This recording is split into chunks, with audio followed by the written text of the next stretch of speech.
ಅಲ್ಲೆಗೆರೆ ಕೃಷ್ಣ ಅಂತ. ಬೆಂಗಳೂರು ಪದವೀಧರ ಕ್ಷೇತ್ರದ ಮತದಾರ ಬಂಧುಗಳಲ್ಲಿ ಮನವಿ ಮಾಡಿಕೊಳ್ಳುವುದೇನೆಂದರೆ, ನೀಲಕಂಠ ಆರ್ ಗೌಡರವರು ವಿಜಯನಗರದ ನಿವಾಸಿ ಆಗಿದ್ದು, ಈ ಕೋಚಿಂಗ್ ಸೆಂಟರ್ಗಳೇನಿದೆ 250ಕ್ಕೂ ಹೆಚ್ಚು ವಿಜಯನಗರದಲ್ಲಿ ರಾಜ್ಯಾದ್ಯಂತ ಬಂದು ಕೋಚಿಂಗ್ ಸೆಂಟರ್ಗೆ ಸೇರ್ತಾ ವಿದ್ಯಾರ್ಥಿಗಳಿಗೆ ಬಹಳ ದೊಡ್ಡ ಮಟ್ಟದಲ್ಲಿ ಪದವೀಧರರಿಗೆ ಸಹಾಯ ಮಾಡಿದ್ದಾರೆ.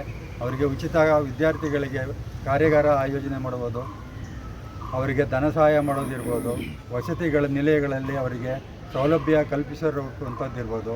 ರಾಜ್ಯ ಒಕ್ಕಲು ಸಂಘದ ನಿರ್ದೇಶಕರಾಗಿ 2008ರಲ್ಲಿ ನೇಗಲ ಯೋಗಿ ಟ್ರಸ್ಟ್ ಅಂತ ಶ್ರೀಗಂಧದ ಕಾವಲಲ್ಲಿ ಮಾಡಿ ಪದವೀಧರರಿಗೆಲ್ಲ police training, sub inspector training, coachings ಎಲ್ಲ ಕೊಟ್ಟು ದೊಡ್ಡ ಮಟ್ಟದಲ್ಲಿ ಸಹಾಯ ಮಾಡಿದ್ದಾರೆ.